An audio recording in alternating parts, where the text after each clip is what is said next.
Fight News Now Extra. I'm John Pollock alongside John Ramdeen and Robin Black.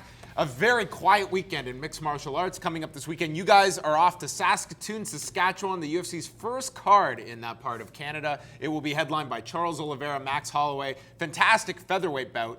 But we look ahead. It's insane when you look at the number of champions that are ready to fight between October and February. Like, everybody is ready to fight in that period of time. And we can also throw in the fact that now, after last week's ruling, as of February 1st, Anderson Silva will be able to return as well. So you're looking at a several-month period where, if everyone stays healthy, we are going to have some loaded pay-per-view cards with 2 title fights on some of them. Yeah, what's super cool about this time is I think this is when MMA fans get super excited, when you get to see all the best athletes healthy and ready to go, because right now it seems that the UFC only has a couple of stars, that being Ronda Rousey and Conor McGregor, but the idea of Chris Weidman and Luke Rockhold, having Anderson Silva back in the mix, and you think about all those different type of fights, Cain Velasquez, Fabrizio Verdum, they're going to get it on again, and who knows what's going to happen in that fight. That's what fans want to see. They want to see the big stars of the division healthy and ready to go, and we remember when we see these guys in action why we love this sport so much. Yeah, I mean, sometimes the flow of the year, how it comes together, you had McGregor, you had Rousey, and now you have all of these guys coming up. We are definitely in the market for a lot of really good fights. I had another thought on Anderson Silva. And this weekend, in addition to watching some Holloway fights and getting together some Demetrius Johnson ideas for a breakdown and stuff, I went back and I watched a lot of documentary stuff on Lance Armstrong. And when you watch Lance Armstrong, and I know it's a different time, information moves quicker and goes away quicker, but the issue with Lance Armstrong, when you look back, everybody knows, everybody now agrees they were all using EPO. They were all juicing. The reason people are so outraged and the reason Lance Armstrong harmed his career was because of the way he lied. It wasn't the using of the drugs. Everybody was using the drugs.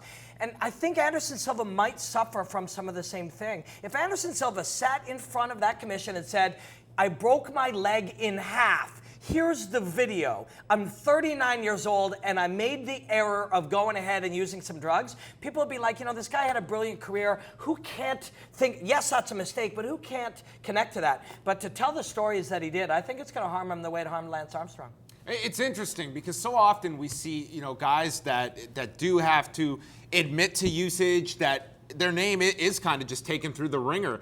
And this is an audience that I think are extremely forgiving, and I think once you are a certain level of star, that's all people care about. I don't think Chael Sonnen necessarily had that held against him. But to your point, Robin, I'm curious to see what kind of reputation this guy does have. How many people are aware of this story, or are they just simply, it's two different, I'll view him this way, but when it's fight time, that's how I'm viewing Anderson Silva, the fighter. I understand, but I think if you talk to some of the best fighters and the best trainers on the planet, and you ask them where Anderson Silva stands in terms of legacy, they will all say he's one of the greatest of all times, he's an incredible martial artist, and the fact is, this is just the landscape. If you ask Anderson Silva and his team, what does he think? Does he care what Robin and I have to say? He's like, I made lots and lots of money, and I've proven myself. I can drink any unmarked liquid from That's Thailand true. I choose. I played the game. I'm playing this game. You look at some of the promoters in this sport that are doing some of the things that they're doing. The athletes have to do the things that they need to do. So I'm not saying it's right. I'm saying at the end of it, Anderson Silva doesn't give a rat's ass what any one of us sitting at this desk or anybody that's pointing the finger at him what they think. And neither should he. This guy should have been the translator at the true. hearing. And you're right. You're right. Anderson Silva should not give a flying crap what some blue-haired idiot up in Canada thinks. He really shouldn't. Lance Armstrong as well, when I looked at those comparisons, Lance Armstrong, they stripped him of his title, and then they tried to go and find who they should give it to. And 28, 29, 30 down, there was evidence of them all doing it. So in the context of who were the best racers in the world, Lance Armstrong was the best racer in the world. And had the game was rigged. And the game was rigged. They were all. He was in the context of how everybody trained and what everybody did. He was the best of the best. And Anderson Silva, and if he went out and said, man, we were in a culture where everybody was using drugs and I used them too, instead he destroyed people's lives. Anderson Silva has not destroyed anyone's life.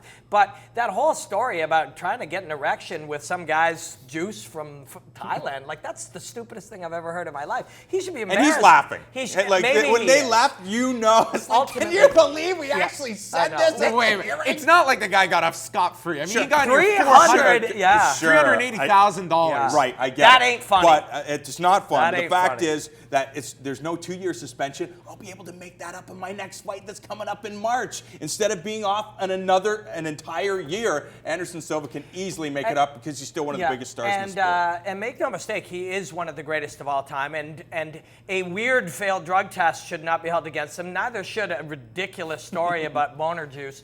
But that aside, I mean, in the context of how the game was played and what was going on within it, this is not abnormal. But we are now in a new period. It's a hard drug testing era. And guys will be judged differently now because everybody is, or close to everybody, or as close to everyone as possible, is clean. In that old Wild West era, do not judge these men that harshly. They were a product of their environment. But it's a new era now, and judgment now will be firm and will be harsh. Last question. One of the many fights that was made last week, Robbie Lawler and Carlos Condit. Not so much the fight being made, but Robbie Lawler was part of that huge 189 card. Didn't have a lot of publicity going into it, but coming out of it, that was one of the great fights in UFC history. Do you foresee him getting a bit of a bump when him and Carlos Condit are now put in a position where they have to carry a pay-per-view? I don't think so because Robbie Lawler and Rory McDonald both said that's not our thing. You know, Robbie says, you know, I'm going to try to break out of my shell. And we saw it after the post-fight speech he had about Rory, that it was an accumulation, a systematic beatdown. That's what you're going to get from Robbie Lawler. He's not a guy that talks trash. He's going to try his best to sell the pay-per-view, but people know the reason why you tune into Robbie Lawler is for the carnage you get inside of the cage. The guy takes an incredible beating and doles out one of the best beatdowns you're ever going to see. So that's what people know that they're going to get from Robbie Lawler. He's not the guy that's going to talk a whole bunch of trash, and vice versa. Carlos Condit is the opposite. He's the guy that you know when you pay your money for the pay-per-view, he's going to be in phenomenal shape, and he's going to come to try to kick your head off. Yeah, metrics are not opinions. Math and measurements don't lie. And there is the Ronda Rousey math, where everybody in the world is like, who is that woman? Why does she hate Floyd Mayweather? Why is she so cool? I like her movies, all that kind of stuff. The rest of the UFC is where it is. It gets small bumps, and Ronda gets this enormous bump. And within those small bumps is X amount of us who love fighting. And every single one of those people need to see every Robbie Lawler fight from now on. The other people that watch things because there's movies and because there's pretty women in bikinis or because there's beef about Floyd Mayweather, they won't be affected by the Robbie Lawler-Rory fight. But the rest of us will, and the rest of us will celebrate this great fighter. All right, so pending Claudia Gadelha getting healthy, by now until March, we could see every UFC champion compete, maybe some twice in that stretch with Demetrius Johnson. We will be chatting about all of them. For Robin Black, John Ramdine, I'm John Pollock. Enjoy more of Fight News Now Extra.